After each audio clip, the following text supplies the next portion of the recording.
The conference room at Sterling & Associates fell silent after my brother Marcus's declaration. 11 rental properties in prime Florida locations: Tampa, Orlando, Miami Beach. Combined value, approximately $4.2 million. And according to Marcus, they were all his. "This is only fair," my mother added, her hand on Marcus's shoulder. "He's been managing these properties since Grandpa died. He's earned this." My father nodded, looking uncomfortable but resigned. "Tegan, you understand. Marcus has always been the responsible one, the business-minded one." My Aunt Rebecca smirked from across the mahogany table. "What would you even do with rental properties, Tegan? You work at some government office doing paperwork." I kept my expression neutral, my hands folded calmly in my lap. 5 years. I'd kept this secret for 5 years, watching, documenting, waiting for exactly this moment. "Well," Marcus leaned back in his leather chair, arms crossed. "Nothing to say? No tantrum? Good. Maybe you're finally growing up and accepting reality." I looked at my father, really looked at him. He was 73 now, grayer than I remembered. He'd always chosen Marcus. Always. The golden child who could do no wrong. "Dad," I said quietly, "you really don't know, do you?" His fork, we'd been having lunch before this impromptu meeting, clattered to the table. His face went completely white. Marcus shot forward in his chair. "Know what?" I smiled. "Everything. Growing up, I was always the overlooked daughter. Marcus was 3 years older, charismatic, confident, the son who would carry on the family legacy. I was quiet, bookish, too sensitive, according to my mother. When I was 16, Grandpa Frank pulled me aside at Thanksgiving. "Tegan," he said, "you remind me of myself at your age. Everyone underestimating you because you don't make noise." Grandpa Frank had built his real estate empire from nothing. Starting in 1967 with a single duplex in Tampa, he'd spent 40 years acquiring properties, renovating them, building passive income. By the time I was born, he owned 17 rental units across Florida. "Your father doesn't have the stomach for this business," Grandpa told me during one of our Saturday morning breakfast meetings, a tradition that started when I was 14. "And Marcus thinks money should come easy. He doesn't understand the work. But he saw something in me." The questions I asked never sounded casual. Even when I tried to make them, I would lean in just a little, listen a little longer than most people do,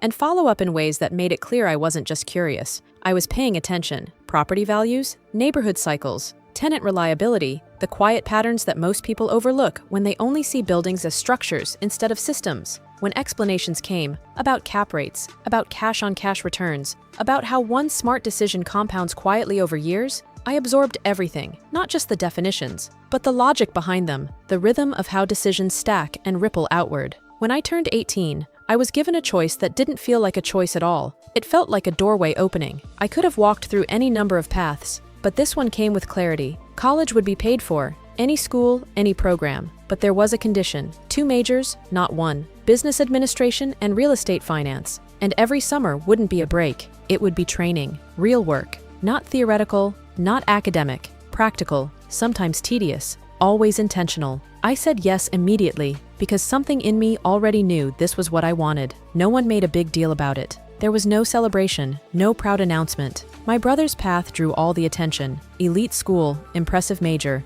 a trajectory that looked good on paper and sounded even better at family gatherings. I went somewhere more ordinary, at least in their eyes, a state school. The kind of place people describe with a shrug, but I didn't go there to impress anyone. I went there to learn, and I treated it like it mattered. During the year, I studied relentlessly. During the summers, I worked just as hard, sometimes harder. There were no shortcuts offered to me, and none I would have taken even if they were. I learned how properties are managed from the ground up, maintenance calls at inconvenient hours, tenant disputes that require patience more than authority, legal details that can quietly cost thousands if misunderstood. I learned how to read numbers the way some people read faces, spotting inconsistencies, patterns, opportunities. But it wasn't just teaching, it was testing. I was given scenarios, decisions, real stakes, properties to analyze where mistakes wouldn't be hypothetical. I was expected to think independently, to justify my reasoning, to stand behind my conclusions. When I caught something others had missed, something small but meaningful,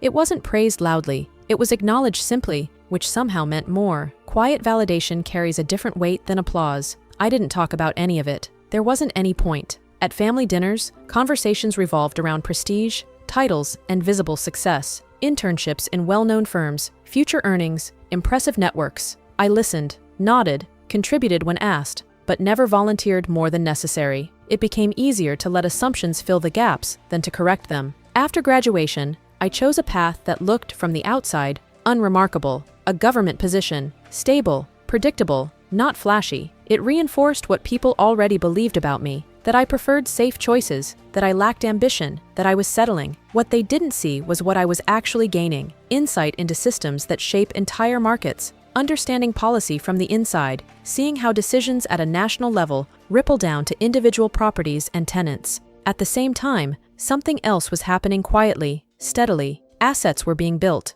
decisions were compounding, strategies were unfolding over years instead of months. There was no need to announce it. In fact, there was an advantage in not doing so. Silence creates space. It allows you to observe without interference, to move without scrutiny. While one narrative played out publicly, visible success, confident claims, outward achievement, another was unfolding privately, one built not on appearance, but on substance. Adjustments were made where they mattered most. Financing restructured to improve long-term outcomes. Investments shifted toward areas with future growth rather than current hype. Underperforming assets reevaluated and, when necessary, replaced with stronger opportunities. It didn't happen overnight. It never does. Growth like that isn't dramatic. It's incremental, almost invisible in the moment. But over time, those increments add up to something undeniable. Meanwhile, the gap between perception and reality widened. What others believed and what was actually true became two entirely separate things. And that gap revealed more than any explanation ever could. It showed how quickly people decide who you are, how rarely they revisit those conclusions, and how comfortable they become with their own assumptions. There were moments when it would have been easy to correct them, to explain, to reveal,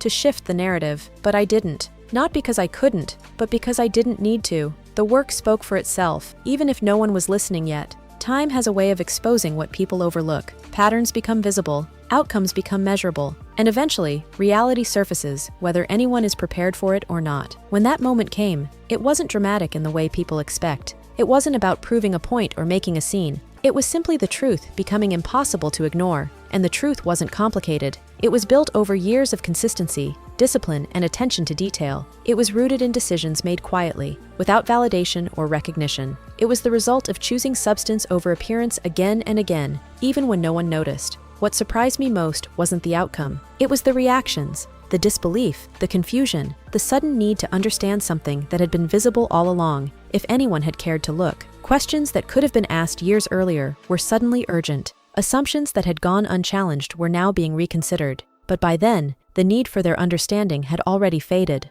Not out of resentment, but out of clarity. When you spend enough time building something on your own terms, external validation stops being necessary. Recognition becomes optional, not essential. Relationships shifted naturally. Some distance formed where there used to be closeness, though in hindsight, that closeness had always been conditional. Other connections strengthened, those based on mutual respect, shared values, and genuine curiosity rather than comparison or expectation. There was no dramatic resolution, no perfect reconciliation. Life rarely offers that. Instead, there was a quiet rebalancing, a recognition of what was real and what had only ever been assumed. Forgiveness, when it came, wasn't about forgetting or excusing. It was about releasing the need to revisit the same questions over and over again. It was about understanding that people act based on who they are at the time, and that not everyone chooses to grow in the same way or at the same pace. Success, in the end, didn't feel like a victory over anyone. It felt like alignment. Like everything that had been built quietly finally standing on its own, independent of anyone else's opinion. It wasn't loud or flashy. It didn't need to be, because the most meaningful kind of success doesn't rely on being seen.